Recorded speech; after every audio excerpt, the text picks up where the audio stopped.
Organise কৰিছে। ইয়াতে আমাৰ পদ্মশ্ৰী সুভাষ পালেকাৰ চাহাব আহিছে।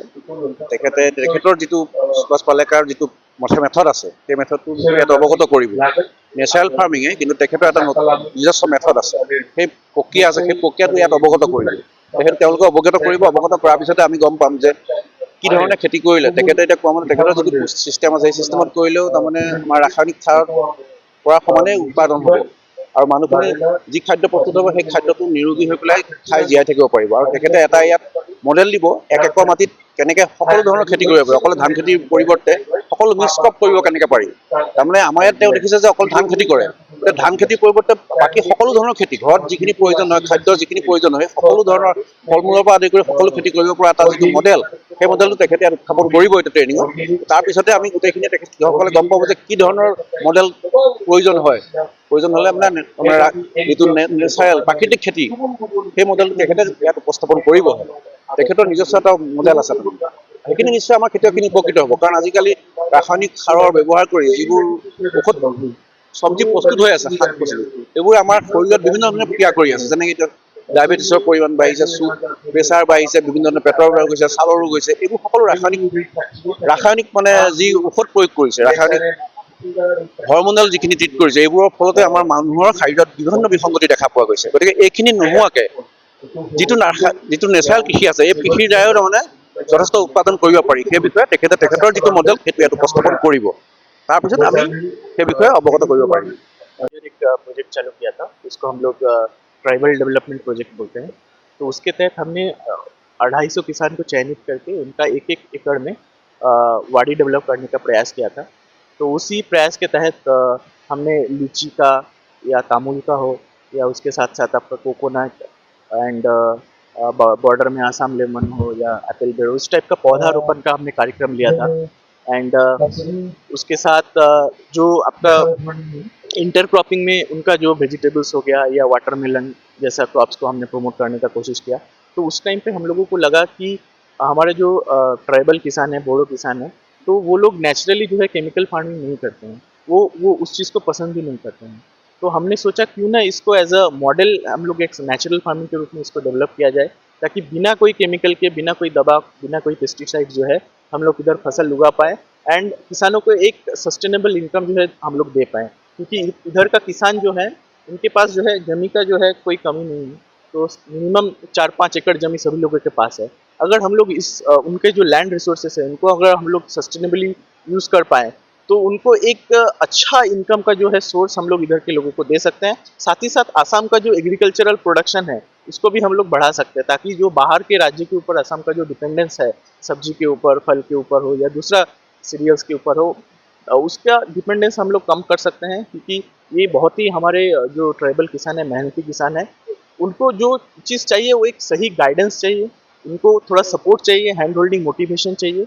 जो वो चीज़ जो है हम लोग नाबार्ड की तरफ से भी हो या बैंक के माध्यम से ऋण देना हो, हमारे एलडीएम साहब भी आज उपस्थित है, तो वो चीज़ हम लोग करके एंड डिफरेंट गवर्नमेंट डिपार्ट्स के जो स्कीम्स वगैरह है, जैसे सोलर पम्प्स इंस्टॉल करना इरीगेशन के कारण से, या हम लोग जो है एक नया चीज़ जहाँ जो आसाम में अभी तक प्रचलित नहीं है कि इधर जो पॉन्ड बना के जो इरीगेशन करने का जो सिस्टम है, वो चीज़ हम लोग इंट्रोड्यूस करें। तो ये सब बहुत सारा डेवलपमेंटल इनिशिएटिव्स जो है नाबार्ड के माध्यम से हम लोग इस एरिया का एक हॉलिस्टिक विकास के लिए काम कर रहे हैं। और इसमें हमारा जो विश्वनाथ के डीसी सर है, उनका भी पूरा सहयोग रहता है। एंड साथ साथ हमारा जो रीजनल ऑफिस है, रीजनल ऑफिस के सीजीएम लोकेंद्र दास सर है, उनका भी पूरा सहयोग रहता है हम लोगों के प्रति। जो हम लोग प्रपोजल नाबार्ड की तरफ से भेजते हैं एरिया का विकास के लिए, वो तुरंत जो है सर का इसमें आशीर्वाद मिलता है। तो इसलिए हम लोग बहुत आज गौरवान्वित महसूस कर रहे हैं कि आज हमारे साथ सुभाष पालेकर सर है। सुभाष पालेकर सर सभी को पता होगा कि वो 2016 में उनको पद्मश्री अवार्ड से भूषित किया गया था, ये नेचुरल फार्मिंग टेक्निक्स को डेवलप करने के लिए इंडिया में।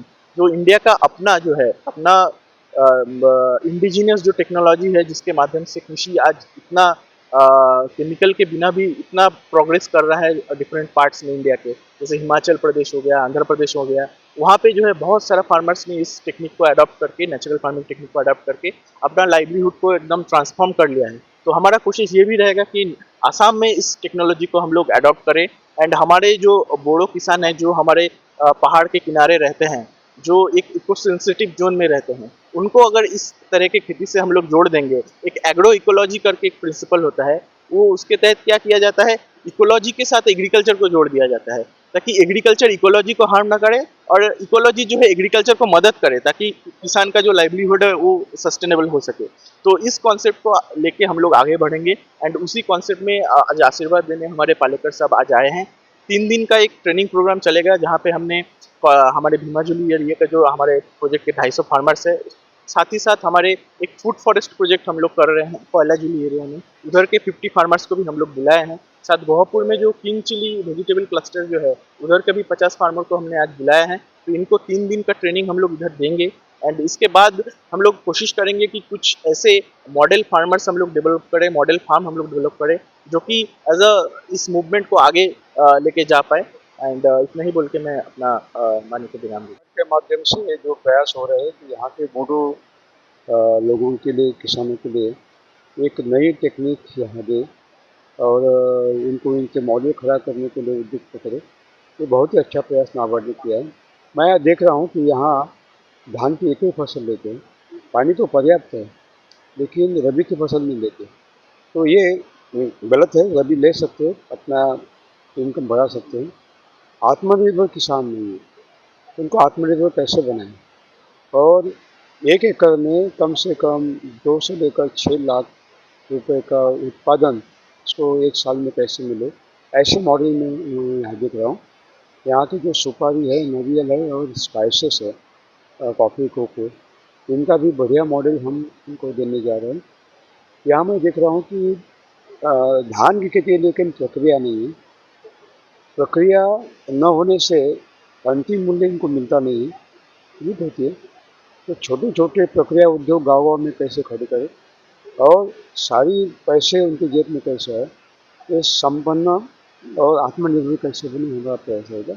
मेरी विधि में बीज डालना नहीं है, संकर बीज, खाद डालना नहीं है, कीटनाशक दवा का उपयोग नहीं है, ट्रैक्टर से जोताई नहीं है, लेकिन उत्पादन घटता नहीं, उत्पादन ज़्यादा मिलता है और लागत का मूल्य कम शून्य है।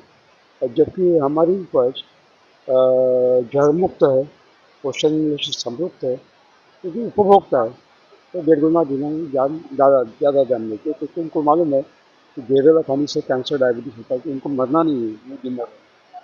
तो इस तरह एक तो लागत का मूल्य, सुभाष पालेकर कृषि में लागत का मूल्य शून्य आएगा, तो केवल इनके श्रम है वही काम करना। दूसरी बात, उत्पादन घटेगा नहीं, उत्पादन बढ़ेगा, हाँ दाम 1.5 गुना द्विगुना बढ़ेगा। हमारे देश में प्रधानमंत्री जो कह रहे हैं कि किसानों की आय दोगुनी होनी चाहिए, नरेंद्र मोदी जी, तो मेरी विधि में दोगुनी चौगुनी होने वाली है, लेकिन रासायनिक कृषि में तो उत्पादन अभी घट रहा है और लागत का मूल्य बढ़ रहा है और लोग जहर खा रहे हैं, कैंसर, डायबिटीज से मर रहे हैं। और जो पारंपरिक खेती गोबर के खाद पर आधारित है, परंपरागत गोबर गौ आधारित खेती और जैविक खेती, ऑर्गेनिक फार्मिंग, इसमें जो गोबर का खाद, कंपोस्ट खाद, वही कंपोस्ट डाला जाता है, उससे ग्रीन हाउस गैसेस का उत्सर्जन बहुत ज़्यादा बढ़ रहा है, ग्लोबल वार्मिंग आ रही है, क्लाइमेट चेंज हो रहा है, वो बहुत खतरनाक है। अगर आपका रासायनिक खाद, कीटनाशक दवा और गोबर का खाद, ऑर्गेनिक फर्टिलाइजर ये ग्लोबल वार्मिंग को बढ़ा रहे, तो इसका मतलब है हमें बदलना होगा और इनके जगह एक नई तकनीक दी, वो है सुभाष पालेकर कृषि, जिसमें आपको खाद डालने की आवश्यकता नहीं है, तो ग्लोबल वार्मिंग बढ़ाने के लिए जो जिम्मेदार है, ग्रीन हाउस गैसेस का उत्सर्जन होना की संभावना ही नहीं है। इस तरह मेरी विधि में केवल 10% पानी से काम हो जाता है, क्योंकि हम हवा से पानी ज़्यादा लेते हैं, भूमि से कम लेते हैं। एक बहुत बड़ा परिवर्तन यहाँ ला सकते हैं।